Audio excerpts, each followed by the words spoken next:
A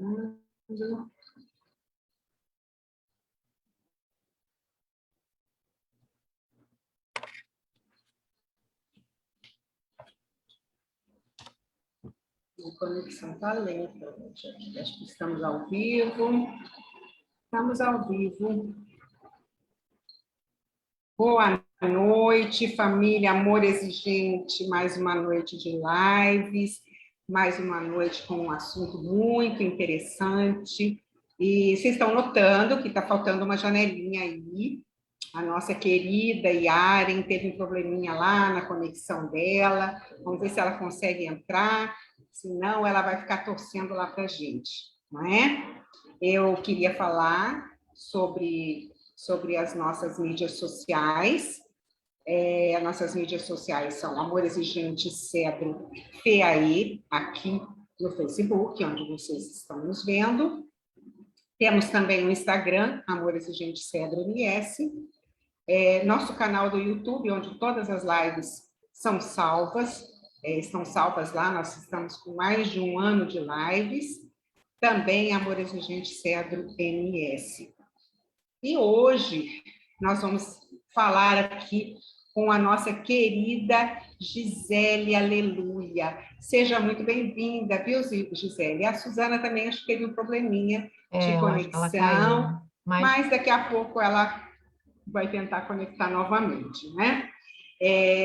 Hoje o nosso tema é muito interessante, é muito requisitado nas nossas reuniões de amor exigente. Todos os familiares ficam muito preocupados, né?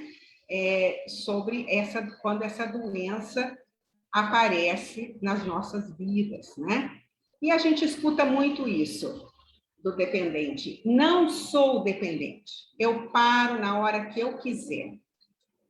Com certeza, uma família que está vivendo esse problema já escutou essa frase. E quando tenta ajudar, às vezes é tarde demais. Lidar com um dependente químico não é tarefa fácil. Conversa daqui, tenta dali. Em alguns momentos você tem calma, em outros momentos você quer mesmo internar e resolver o problema. Porém, nós enfrentamos diversos problemas para assegurar um tratamento eficiente, para saber a hora certa, o custo é elevado, existe o desinteresse do dependente quanto ao tratamento, existem as recaídas frequentes devido à facilidade de obtenção das substâncias, e é sobre isso que nós vamos falar hoje, não é? É sobre isso que nós vamos falar hoje, né, Suzaninha? Suzaninha voltou, deu uma caída aí. A ida dos que não foram, a ida dos que não foram. Então, você vê como é que é? A gente depende da. Mas a gente cai e levanta, cai e levanta, né? É como a vida, é como a vida. Né? Mas tá aí, ó. Estamos novamente aqui. Prazer receber hoje a Gisele Aleluia Vieira Alves do Carmo. Peraí. O quê? Peraí, essa mulher não existe mais. Eu sou divorciada há 17 anos. Aí tu para no Vieira. Para no Vieira. Então, Mas esse Vieira é não. que eu vou tocar. Não, para no Vieira. Gisele de Aleluia Vieira.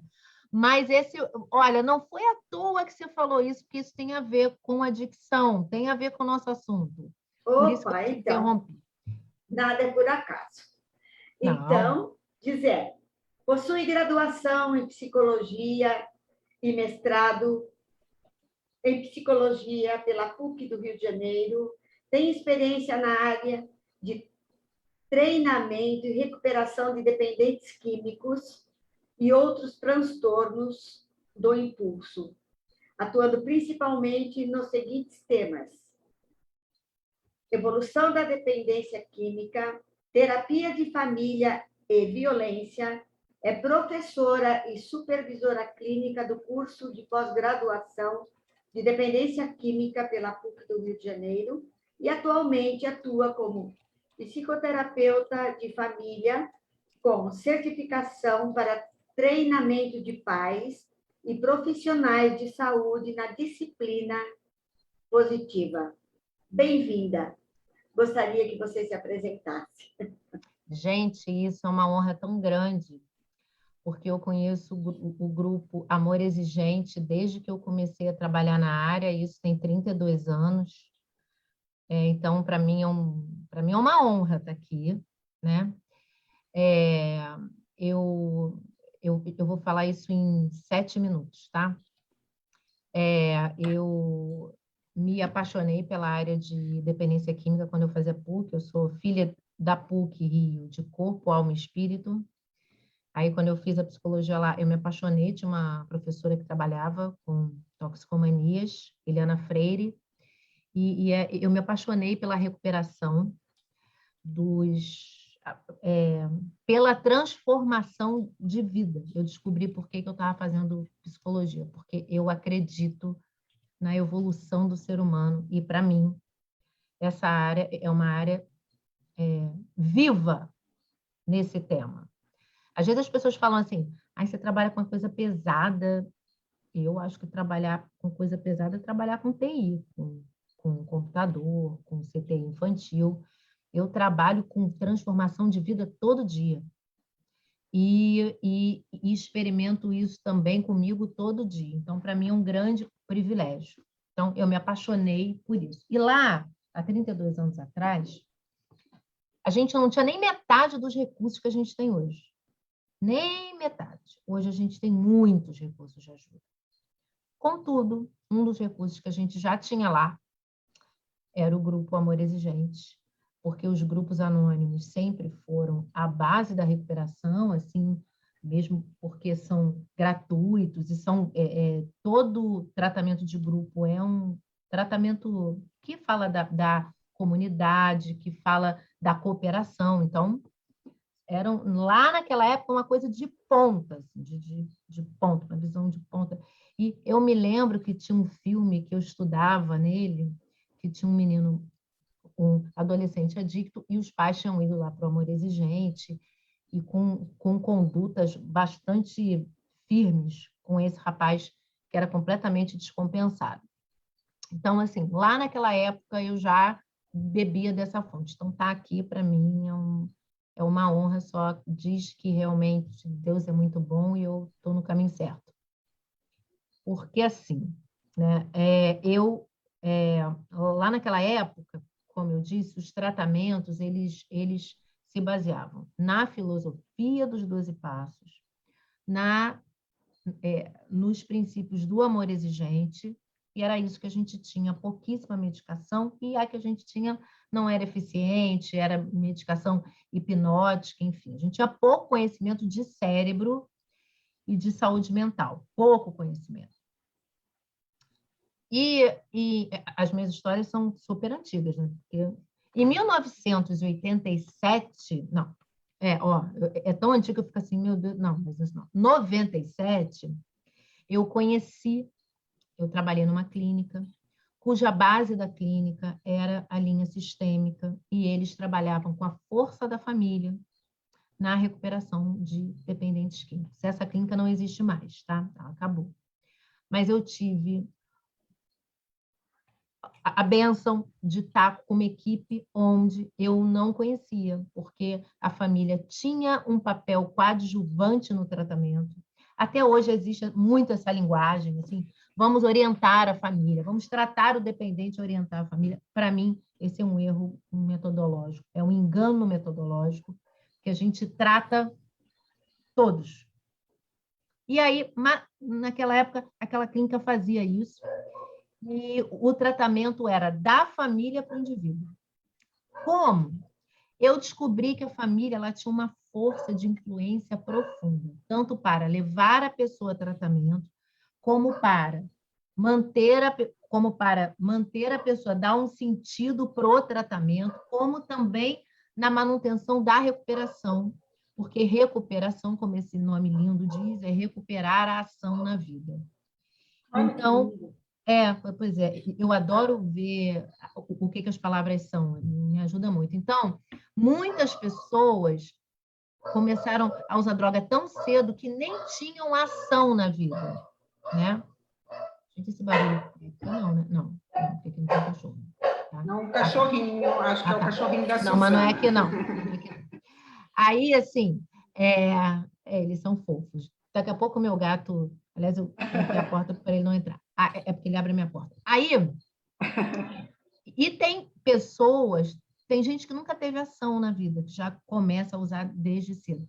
Mas tem pessoas que perderam realmente a ação vital e precisam recuperar a ação. E certamente o sistema familiar precisa fazer isso, recuperar a ação para a vida.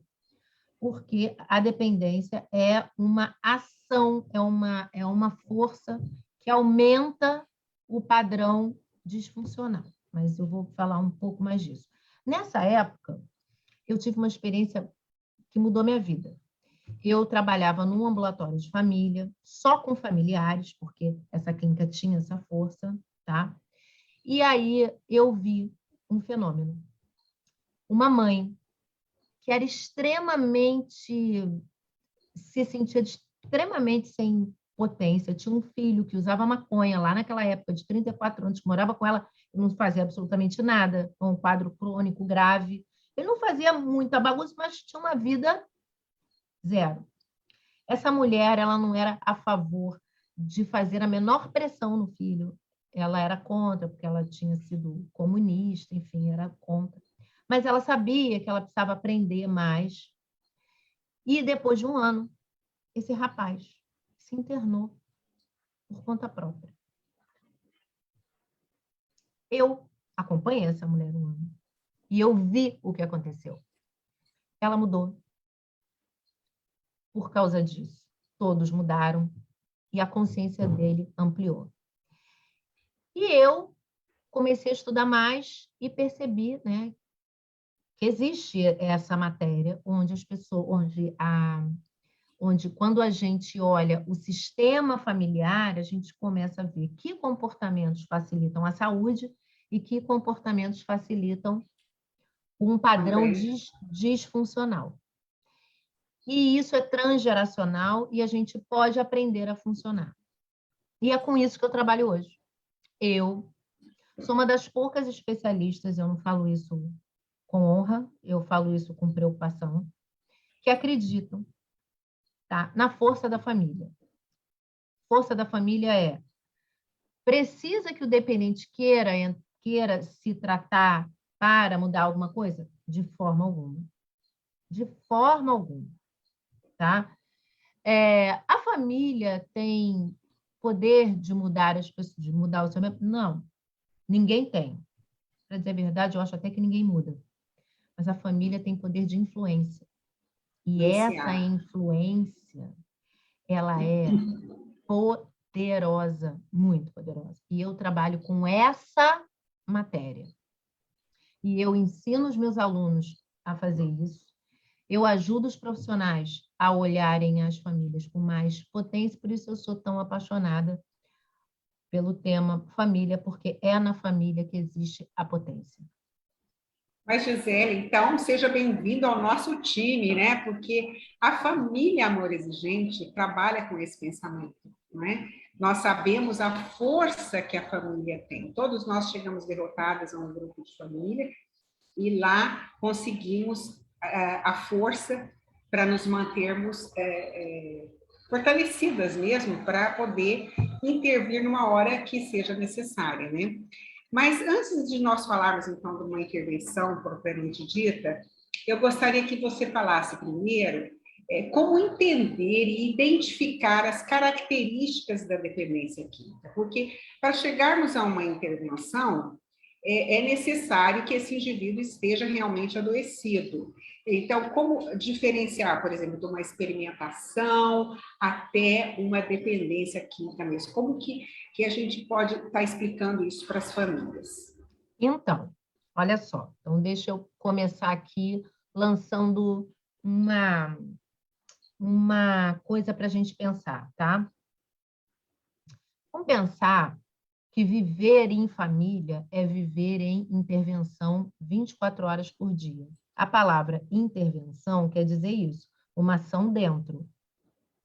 Então, viver em família é intervir, tá? A dependência, ela tem graus, né? E, assim, ontem eu até estava falando com uma mãe que me procurou, com o filho que usa maconha. Está muito preocupada. E aí eu disse assim para ela, a família, quando você olha para os relacionamentos, você amplia a sua potência no olhar. Se você olha para a pessoa, talvez você se perca. Mas se você olhar para a potência da família, para a força da família, você fica com mais esperança. Por quê? Porque por exemplo, uso de droga, tá? Ele vai ter uma influência naquela família. Cada família vai agir de um jeito. A família que não fala nada está fazendo uma intervenção. A família que briga, que grita, que joga droga fora, também está fazendo uma intervenção. A família que procura um profissional também está fazendo uma intervenção. Toda atitude que a gente tem é uma intervenção. Toda atitude. Por quê? Porque a nossa potência está no relacionamento. O que a gente precisa perceber é se aquela atitude que a gente tem está coerente com a nossa intenção. E se ela vai dar algum fruto em cima daquilo que a gente quer. Então, assim, tá? Existem... porque essa intervenção que você está falando, de repente, ela não está adequada para surtir um efeito positivo. Por exemplo, essa mãe, ela está muito preocupada e ela diz que o filho dela mal olha para a cara dela, então, assim, ela está perdendo a conexão. Será que chegar para ele e dizer, onde você estava? Fuma maconha? Ah, já não aguento mais. Ah, eu estou desesperada. Será que isso conecta o filho dela? Ou não? Então, assim... porque às vezes fala, você só enche o saco e tal, né? Não é um diálogo, né? Eu não sei o que fazer. Então, esse tipo de coisa não conecta. Então, a gente precisa saber qual é a nossa intenção e se o que a gente faz funciona. A boa notícia é que o nosso comportamento ele é aprendido. Então, a gente aprende a habilidade de vida. Tudo que hoje a gente sabe fazer, a gente aprendeu. Aqui a gente está numa situação absolutamente nova, que é a gente se falar numa tela. Você sabia fazer isso antes, Tânia? Você sabia, Suzana? Eu também não. Eu nunca ia fazer isso e achar um horror que não conecta. Eu atendo família, gente, online. E é melhor. Por quê? Porque eu estou na casa das pessoas, eu vejo coisas ao vivo. Eu intervenho ao vivo. É verdade, que coisa boa, né? Ali. Às vezes eu vejo o quarto, às vezes é um adolescente reivindicando que ele é adulto. Me tratam que nem criança, aí eu fico vendo aquele quarto cheio de ursinho-pimpão. Aí eu fico assim, não é isso. Então, a gente já... Então, quando eu ia imaginar que isso ia ser bom? A gente não aprendeu? Então, a gente aprende a ser melhor. Quem disse que a gente não pode aprender a ser mãe, não pode aprender a ser filho, não pode aprender a ser avó? A gente tem que. Por exemplo, eu esqueci de falar, né? Eu sou divorciada e tenho um filho adolescente.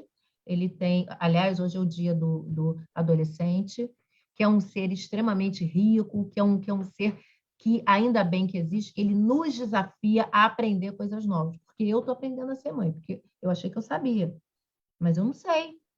Eu sei ser mãe de criança, mas eu não quero que ele cresça. Eu preciso aprender, porque eu só tenho um filho, tadinho. Então, assim, ele é a minha cobaia e eu sou a cobaia dele, porque ele também nunca foi adolescente, né? Então... Não teve outra mãe, né, Gisele? Não é? Então, já que não tem tu, vai tu mesmo. Então, assim, a gente está aprendendo. Então, pausa aqui para dizer que eles são o máximo, tá? E, na verdade, a dependência é uma circunstância que acontece na relação da pessoa com a droga, dentro da relação da pessoa com a família.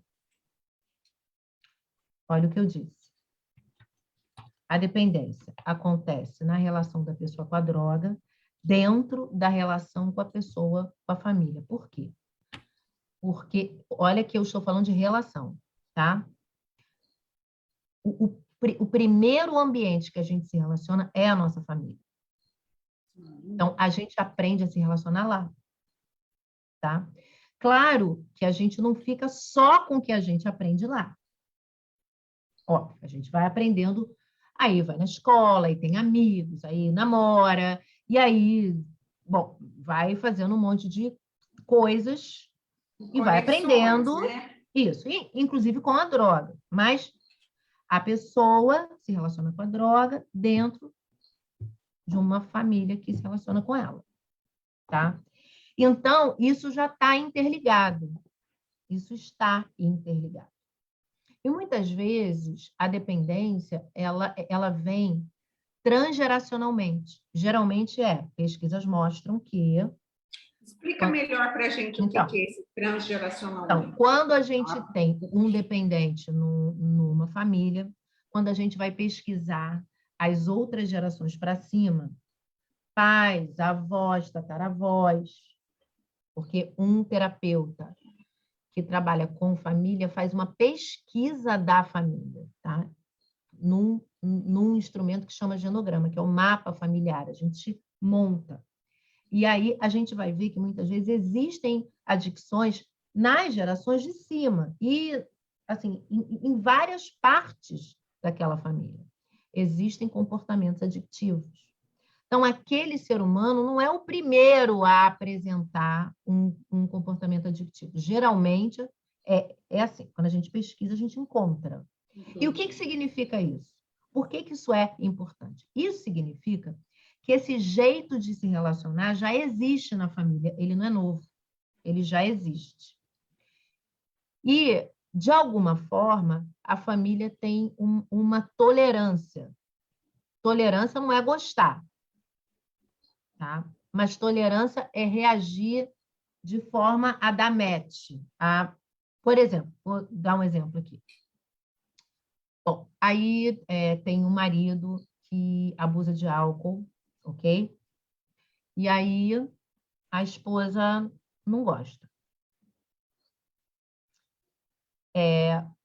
O que ela tende a fazer? Bom, ela vai fazer aquilo que ela aprendeu com a família dela. Como é que na família a gente lida com aquilo que a gente não gosta? Isso aí eu pesquiso. Geralmente, nessas famílias, as pessoas escondem, isso ela aprendeu lá na família dela, tá? Esconde, não fala, manda recado, fala alto, fala com o filho.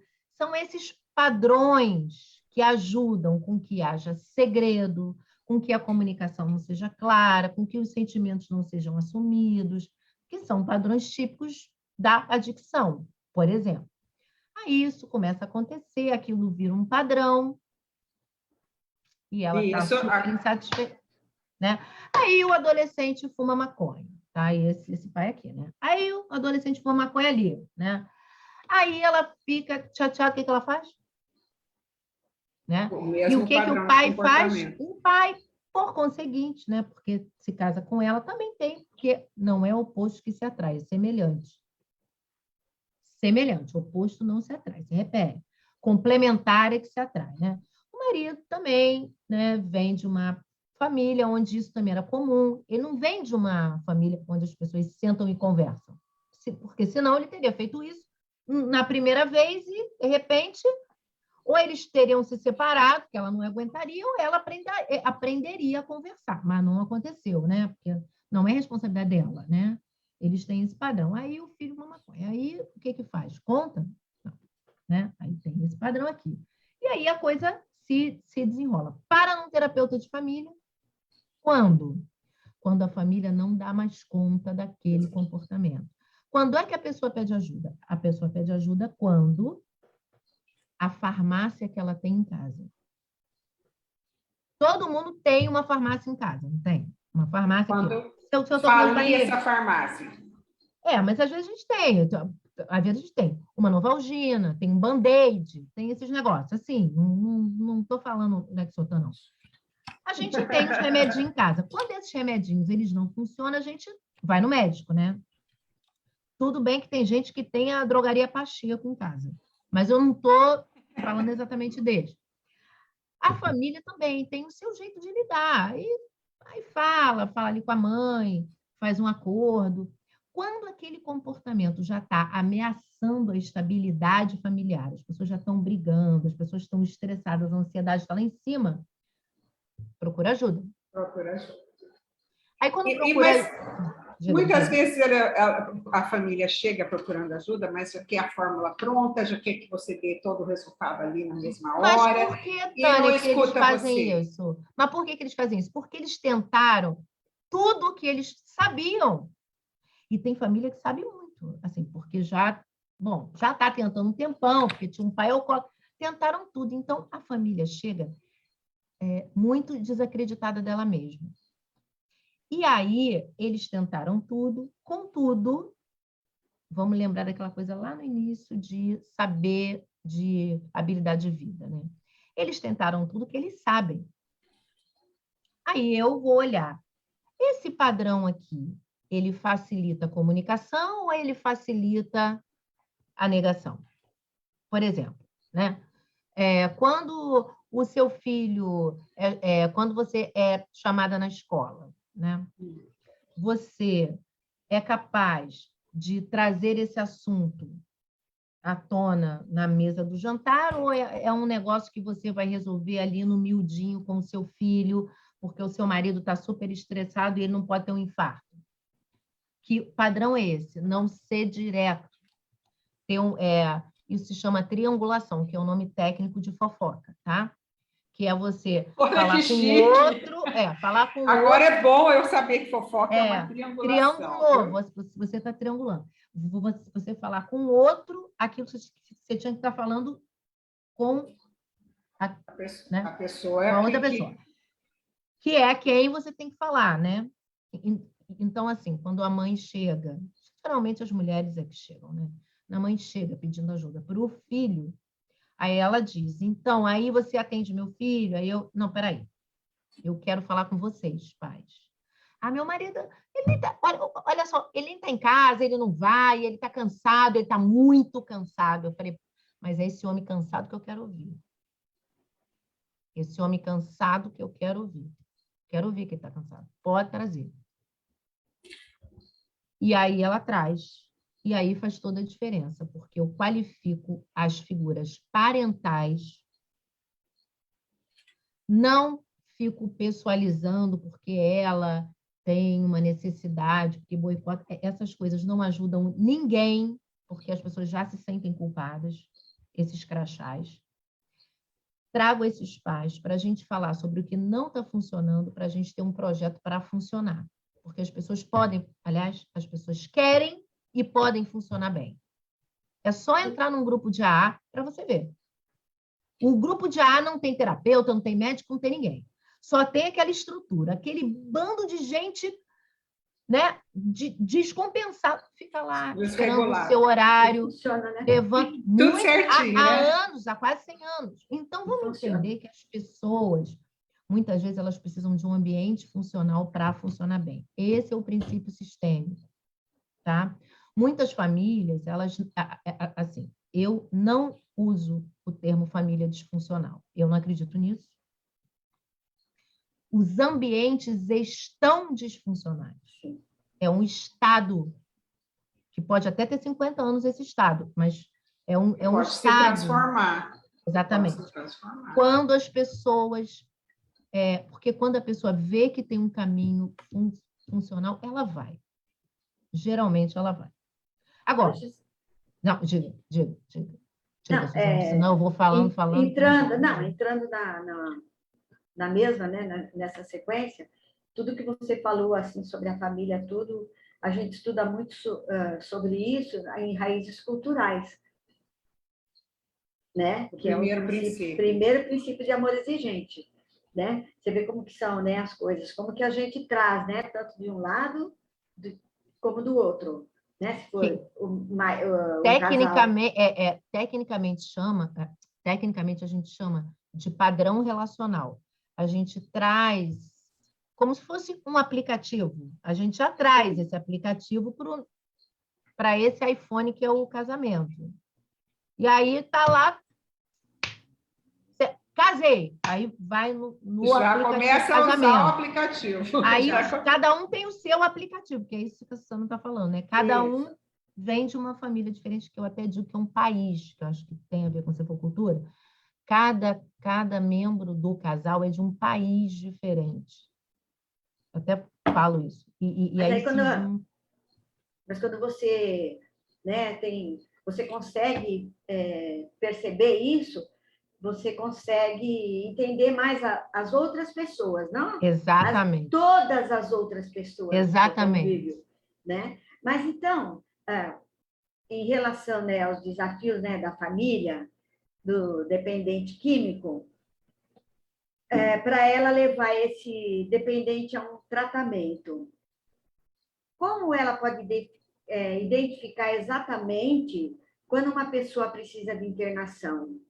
Então, tratamento é uma medida que precisa ter um foco e precisa ter uma estrutura. Internação não é tratamento. Internação é intervenção terapêutica.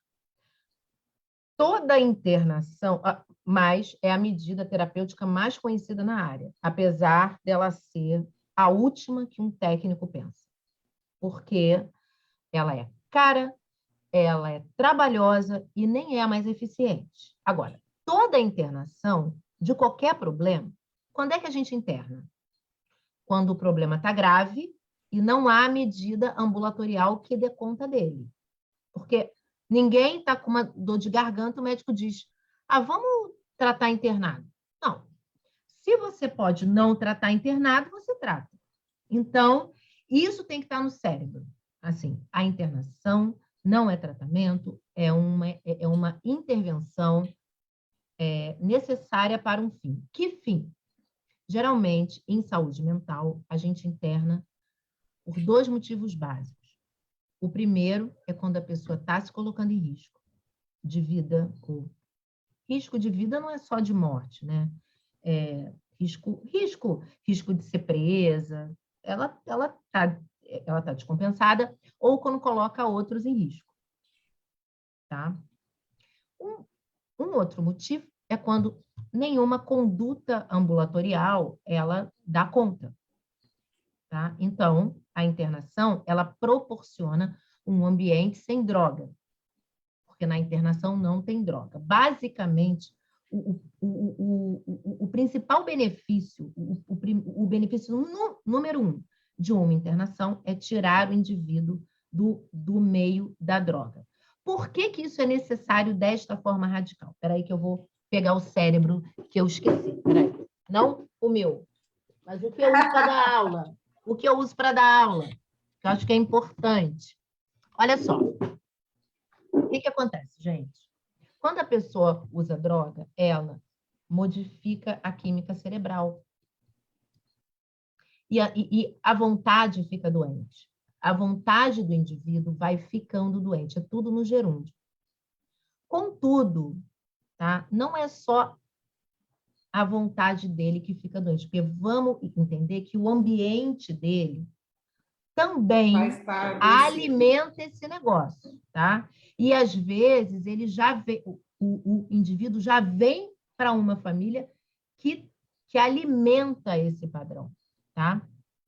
De um padrão assim de prazer imediato, um padrão de violência.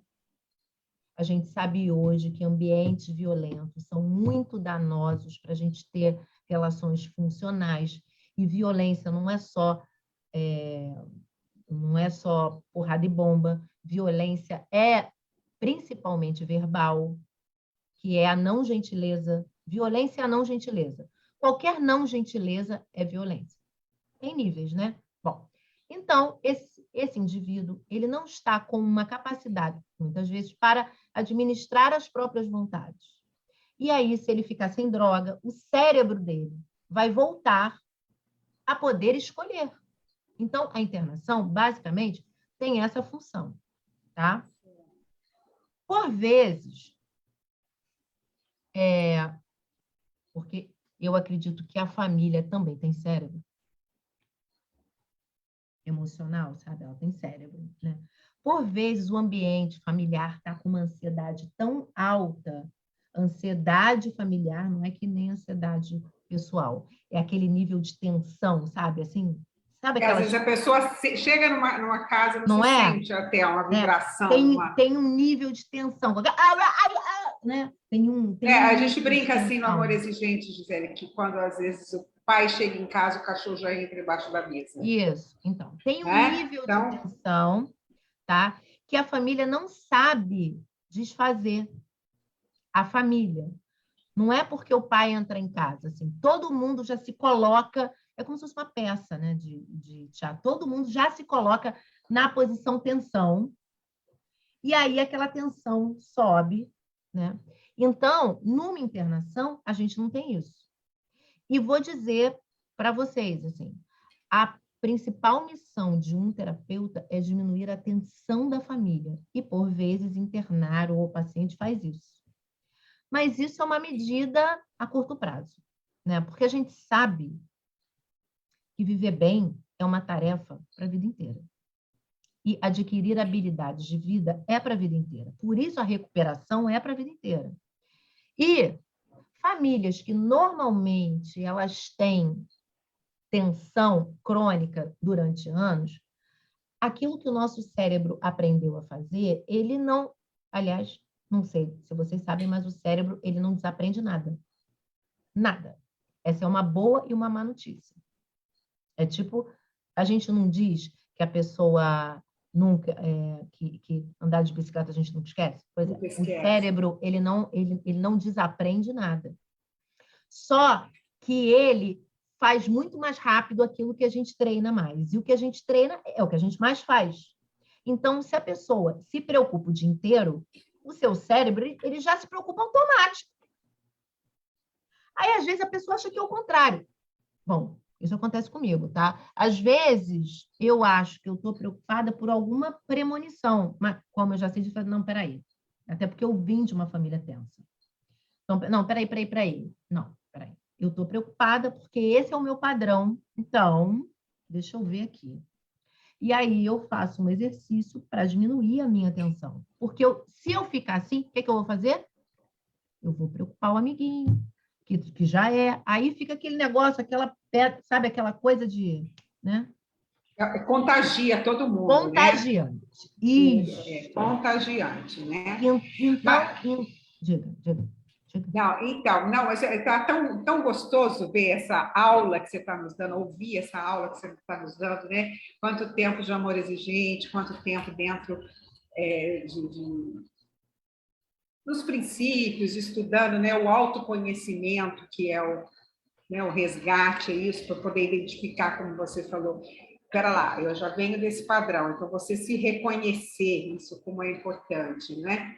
Mas reconhecer também o padrão do filho, por exemplo, sinais e sintomas de abstinência, né? Dependem do uso da substância, cada um tem um Então, sintoma diferente, a família está preparada para identificar isso, ter consciência do grau da doença que a pessoa está, para ela poder, então, tomar uma atitude? Então, uma coisa que ajuda muito a diminuir a tensão, porque assim, tudo que a gente não conhece e o uso de droga entra nessa coisa do mito, porque essa é uma área que todo mundo é especialista. Vocês já repararam isso? É uma área que a galera é especialista. Só que não. Então, essas coisas, elas aumentam a ansiedade, né? Tudo que a gente desconhece e que a gente acredita num mito, outro dia eu dei uma palestra sobre mito.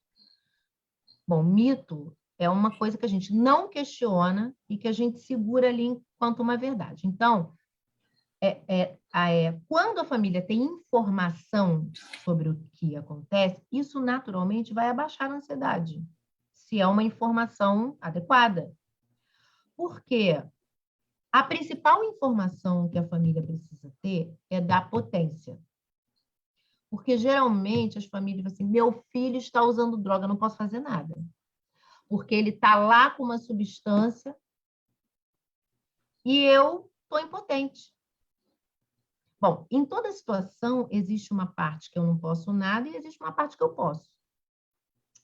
Se eu tenho um treino para olhar só o que eu não posso, o que vai acontecer? Eu vou elevar o meu nível de aflição, vou contagiar, provavelmente esse ambiente vai ficar violento, a gente não vai lidar com aquilo que a gente pode, certo? Então, assim, ter informação é importante. Então, por exemplo, se a pessoa desconfia que o filho usa droga, tá?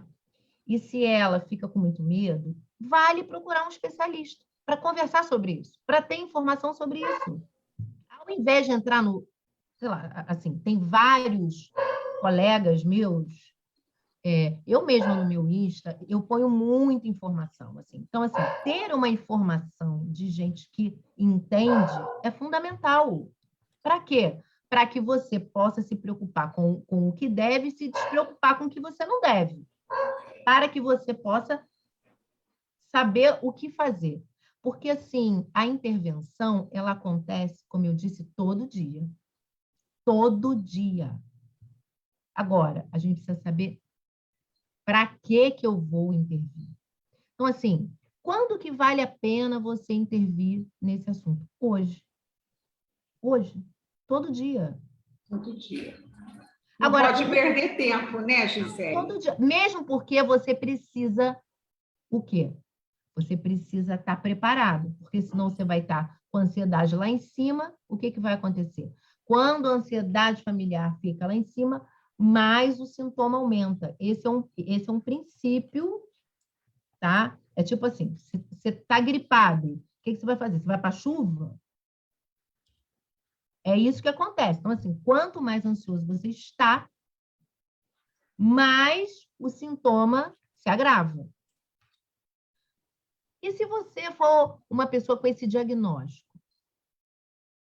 Aliás, eu queria falar isso, né? É um erro a gente dizer que a pessoa está mal porque ela tem depressão. A pessoa está mal porque ela tem ansiedade. Eu queria dizer para todo mundo aqui que essas coisas têm tratamento. E a pessoa está mal porque está sendo maltratada. Por favor, procure um profissional que tenha foco e que ele diga: o tratamento é este, durante tanto tempo. Todos os médicos que eu conheço são assim. Eu sou uma terapeuta assim. Ó, eu vou tratar você para a gente trabalhar isto. Esse tempo aqui, que não é uma coisa fixa, pode ser mais, pode ser menos, mas o nosso foco é esse, desta forma. Profissionais que sabem o que estão fazendo, eles têm um projeto terapêutico. Não é um negócio assim, amor exigente não tem. A pessoa entra lá, ela recebe e vê gente que está ali, que funciona. Isto é tratamento. Se você está num tratamento há 20 anos, deprimido, querido, está na hora de você entender que isso não é tratamento. Isto não é tratamento. Certo. É como você disse, você vai num lugar onde vê que pessoas estão melhores, que entraram ali, dão um depoimento de como Não é? estavam e agora estão, isso é contagiante também, né, Não Gisele? é? É, Por para quê? isso que é o grupo, né? O grupo de Exatamente, apoio porque é esse. o nosso cérebro, ele tem neurônios espelho. Ele tende a imitar os iguais. E os nossos relacionamentos, eles provocam, agora a gente, é um negócio tão óbvio, mas agora é provado, eles provocam modificação nas conexões neurais dos nossos relacionamentos. Então, assim, se você chega na sua casa e você é uma pessoa positiva, você provoca uma conexão neural diferente se você chega chutando cachorro. A conexão neural vai ser outra, sua e da galera. E é assim. Hoje a neurociência trabalha assim, hoje é mais do que comprovado isso. Então, por isso é que adianta você procurar ajuda se o seu filho não quer ajuda. Porque a sua conexão neural vai mudar e a dele também. Diga, então, Suzana. aproveitando esse gancho, né? O que fazer quando uma pessoa está doente, né? Né? E se recusa a fazer o tratamento? O que a gente faz? Então, tratamento não é algo que o outro faz. Tratamento é algo que eu faço. Então, assim, existem vários níveis, tá? Todas as nossas escolhas têm consequências. Se eu me trato, eu me preparo para lidar com as escolhas do outro e me preparo para fazer escolhas mais competentes para mim, ok? Então, o meu tratamento não depende do tratamento do outro. Talvez o contrário seja verdadeiro, tá? Assim, a minha... Olha só, outro dia eu vi essa imagem, que eu achei ótima. Vamos pensar que a família é uma mesa de 4 pés, tá? Tem um pé que tá bambo. Não sei por quê. Aliás, outro dia eu comprei uma mesa, aconteceu isso. Um pé ficou esquisito. Tem alguma lógica todo mundo se apoiar nesse pé que tá bambo e se definir por esse pé que tá bambo e achar que se consertar esse pé, se ficar em cima desse pé só, não tem lógica. Se a família... É um todo, é um jogo de forças. Então, numa família onde tem um filho super funcional e um filho disfuncional, e esse super funcional não é adicto e o disfuncional é adicto, vamos entender que existe potência nessa família para funcionar. É só o super funcional passar uma... É uma questão de jogo de forças. Você valoriza quem está frágil e tira o peso das costas de quem está carregando. E isso qualifica todo mundo. Qualifica. Muitas vezes, a família fica achando que está tudo ruim por causa de uma pessoa, quando, na verdade, eles deixam de ver a potencialidade dos outros, que vai influenciar este. Sim. Porque... Fala. Não, pode falar. Não, pode falar. É que eu ia fazer uma pergunta, porque Faça. porque a gente fica assim, existe diferença entre as drogas que necessitam uma intervenção mais rápida? A questão não é exatamente a droga. A questão é a relação que a pessoa estabelece com ela, que também não está sob controle dessa pessoa, porque o cérebro não está sob nosso controle. A gente sabe disso, né? Se sem droga não está, você imagina como, né? Se sem droga a gente já faz coisas que, meu Deus, fui eu, você imagina como. Então, por que imagina como, tá? Porque as drogas, elas têm essa função, né? De reforçar o nosso sistema de prazer imediato e de deixar meio bambo o nosso lobo frontal, que é o nosso sistema de reflexão. Então, as drogas, elas não facilitam a reflexão.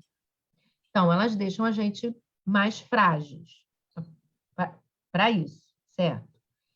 Então, volta a sua pergunta que eu me perdi, que eu quero responder ela exatamente. Se tem drogas que têm diferença para... Então, se a pessoa... assim, tem uma série muito legal que chama Onde Está Meu Coração, que está na Globoplay. É uma série muito boa, que fala de uma médica que usa crack, uma médica classe média alta, filha de médico, e ela usa crack, tá? Que é uma droga onde ela tem uma vida útil muito rápida, então ela facilita um abuso. Contudo, vendo essa série, a gente vê claramente assim, que o mais importante é a relação que a pessoa tem com as coisas, tá? Então, não é assim exatamente a droga que a pessoa usa. Por que eu estou dizendo isso? Então, as pessoas que usam álcool estão mais protegidas do que as pessoas que usam cocaína? Não. Porque depende da pessoa e da relação que ela estabelece com essa substância dentro da relação que tem com a família. Vamos supor que seja uma família onde as relações elas têm tanto espaço para acontecer que a pessoa já perceba que aquela droga atrapalha aquele relacionamento dentro de casa. Ela tem mais chance de refletir se vale a pena ela usar ou não. Agora, se é uma família, por exemplo, esse seriado ele é bem legal. Você pode porque repetir o nome? é Onde Está Meu Coração? Colocar É Onde aqui. Está Meu Coração? É com o Fábio Assunção, tá? E existe um segredo que eu vou contar, porque não é um segredo do seriado, é um segredo da família, tá? O Fábio Assunção, ele é alcoólatra, em recuperação, tá? Ele é o pai dessa menina. Lá no meio do seriado, ninguém sabe que ela usa crack. A primeira cena é o Fábio Assunção chegando no trabalho da esposa, com umas fotos, chamando ela assim num canto, apavorada, dizendo: olha o que eu encontrei. A menina usando crack, a médica. Aí ela fala assim: meu Deus, o que é isso? Mas como é que você fez isso? Há quanto tempo você está fazendo isso? Pausa. O pai estava desconfiado. O pai procura um detetive. O pai conta que ele já está desconfiado há muito tempo. Ele não falou com a mulher. Ele levou as fotos para a mulher. Olha o nível de comunicação que essa família tem. Comunicação. Presta atenção. Aí, depois, lá no meio do seriado, é que a mãe vai contar para a menina que o pai abusava de álcool.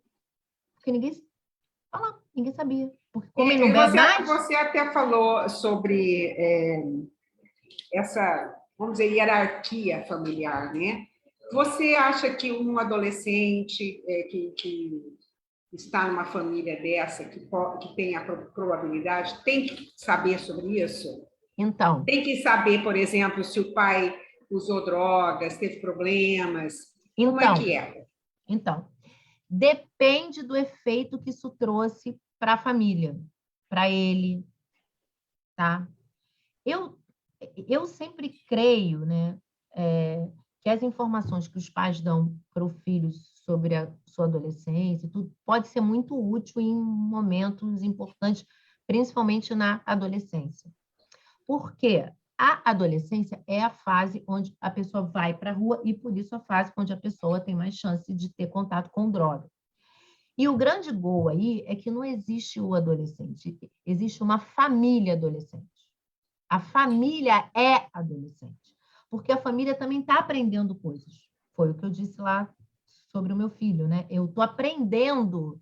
Aqui, a família é adolescente. Está tudo mudando aqui, né? A minha forma de se relacionar com ele, com a casa, tudo muda, né? Então, olha só, se isso é um segredo, esse vai ser um ponto de ansiedade e de tensão, porque é de privacidade, não é segredo. Privacidade é uma coisa, segredo é outra. Às vezes, numa família, os filhos sabem de coisas sobre o casal que não tem que saber. Outro dia mesmo, eu estava atendendo uma família cujos pais brigam, gritando. Para eles, está tudo ok, eles estão acostumados. Mas eu disse, olha só, seus filhos estão sendo expostos a uma situação que eles não têm nada a ver. É tipo fazer sexo de porta aberta. Tá, eles sabem que vocês fazem sexo, mas tem que ser de porta aberta? Eles têm que ficar olhando aquilo? Briga de casal é tipo sexo de porta aberta. O que os filhos têm a ver com isso? Então, o casal tem que ter uma privacidade. Esse tipo de família, acontece isso. Tudo do casal é explanado, mas os assuntos que seriam pertinentes ao relacionamento da família é segredo. Por exemplo, essa filha, ela tinha uma carga genética aí, que ela nunca soube, porque ela nem sabia que o pai era alcoolista. Esse é simplesmente um exemplo, tá? Então, assim, a gente precisa saber qual é a carga emocional que as coisas têm, né? E dentro de uma organização que a gente chama de hierarquia. Os filhos dependem dos pais e a missão dos pais é ajudá-los a se desenvolver. E o que normalmente acontece na dependência química? A família para na adolescência. A família para.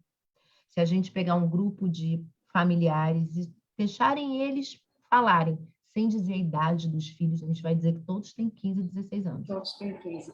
Mas existe uma teoria também, alguma coisa assim, que Se um rapaz começa a usar droga aos 15 anos e ele está com 25 anos, ele não cresceu durante esse mundo, não amadureceu. Nem ele amadureceu. Ele viveu para o uso. Mas, Otânia, né? isso que você está falando me dá chance só de completar assim. Nem ele amadureceu, nem a família trata ele como se ele tivesse 25. Trata. Não trata. É como você falou do quartinho do menino lá, né? Ele trata como criança. Então, não dá para você dizer, nem é nosso papel saber quem seu ovo, a galinha, são de menos. O fato é que a família está presa no tempo. E a gente precisa ajudar a família a caminhar no tempo, porque os pais, olha só, pais de adictos não envelhecem. Eles são super-heróis. Eu sempre falo lá no grupo, que tem um grupo na PUC, que cuida de familiares, chama Grupo Cuidar. E aí eu digo, todo mundo aqui é super-herói, todo mundo aqui tem superpoder. Esse é o nosso segundo princípio, né? Pais também são gente. E aí as pessoas têm 70, 80 anos com uma disposição. Por quê? Porque a família é adolescente, gente.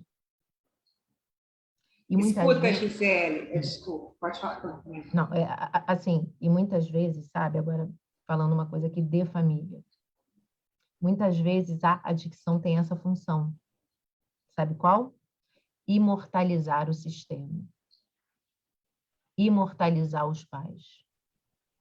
Não lidar com pais perdendo força. Não lidar com pais envelhecendo. Não lidar com o fim da vida. Não lidar com Alzheimer. Não lidar. Muitas vezes, a gente tem famílias com dificuldade com luto, com passagem, com passar no tempo. A dependência é uma doença que congela a família. Olha, isso aí é muito importante, Gisele, muito forte, porque a gente vê nos grupos os pais que chegam, normalmente mães, né? Porque os pais... Normalmente mães. Os pais têm uma dificuldade, o homem tem uma dificuldade maior de assumir um erro, que, na verdade, não foi um erro. Na verdade, de assumir a fragilidade. A fragilidade, isso, acertou.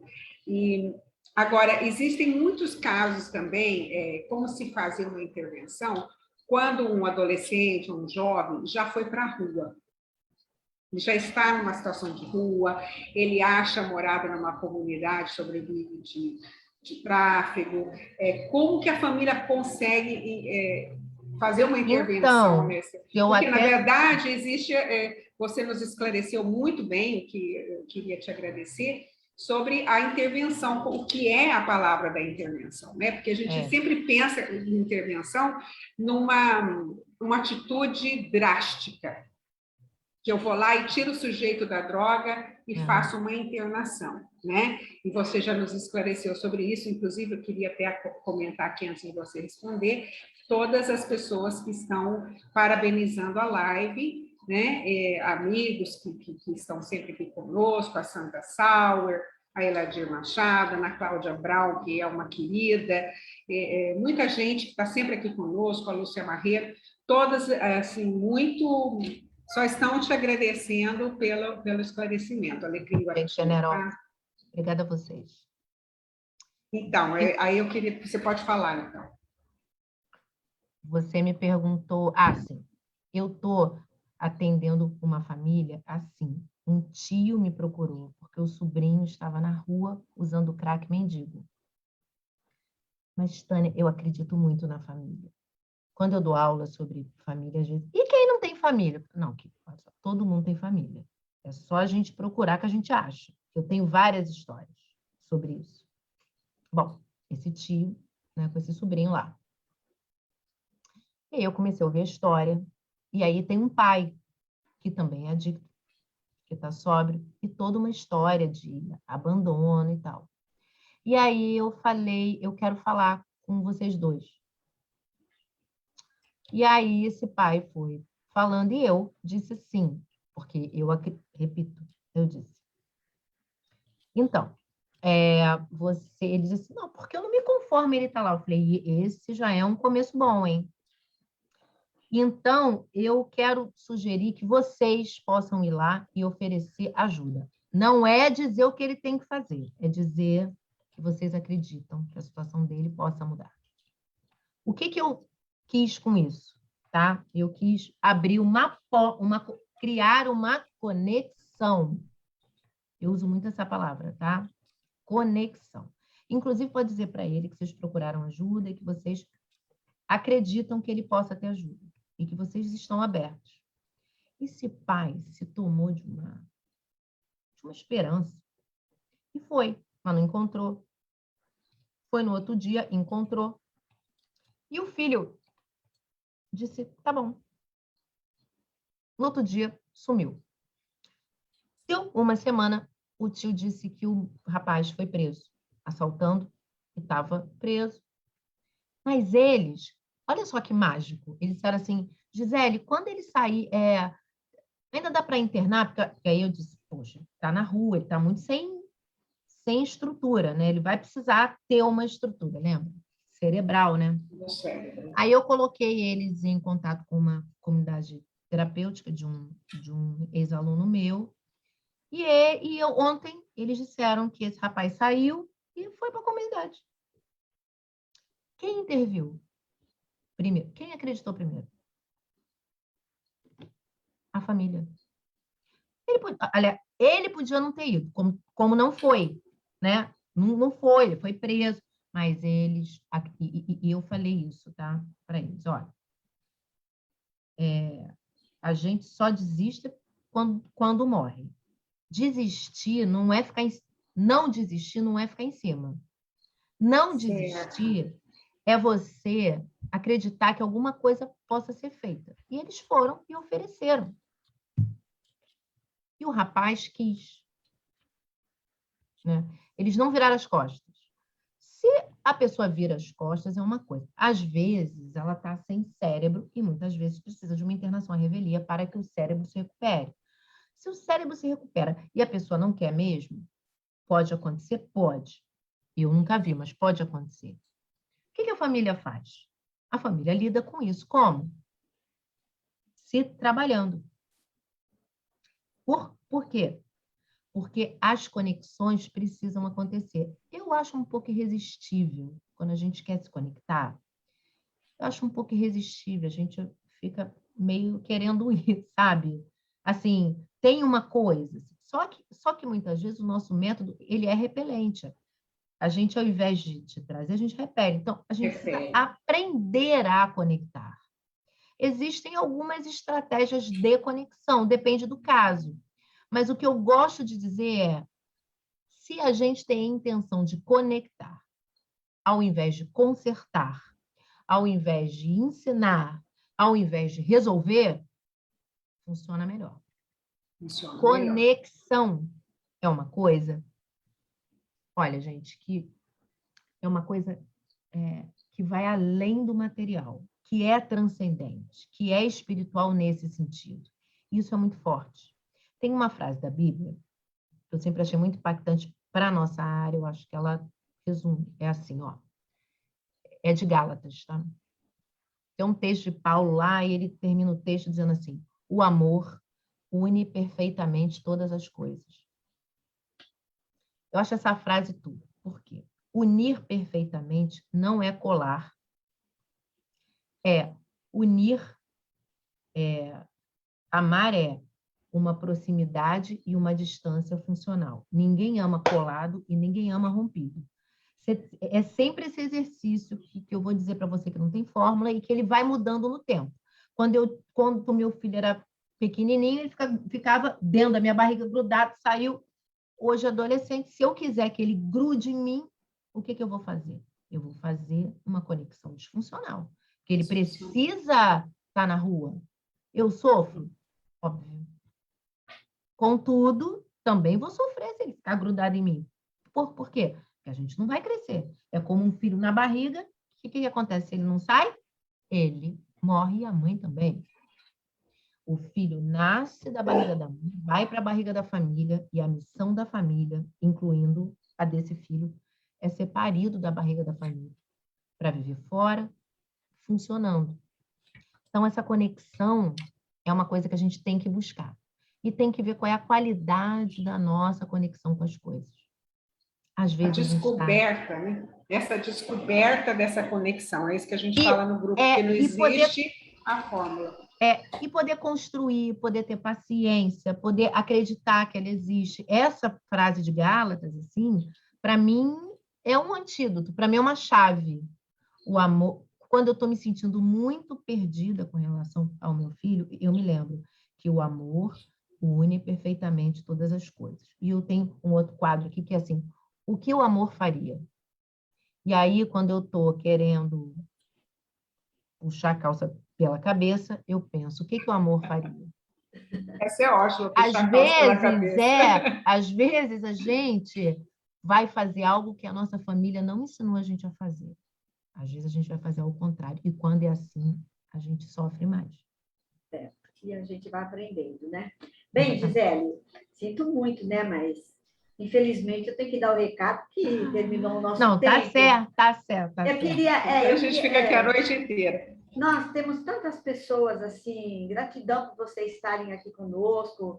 Tem o Fábio Rolão, que está aqui, a Rosângela Alves, que é também muito assídua nas nossas lives, a Ivani Camargo. Eu queria falar outros nomes aqui, mas, infelizmente, sumiu aqui da minha página.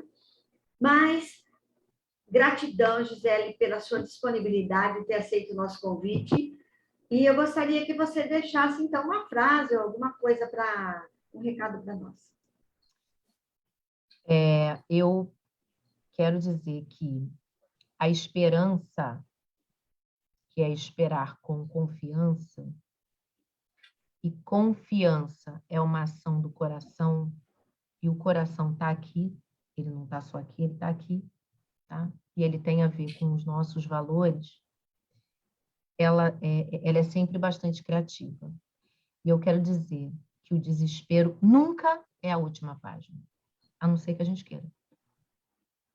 É só a gente acreditar no processo.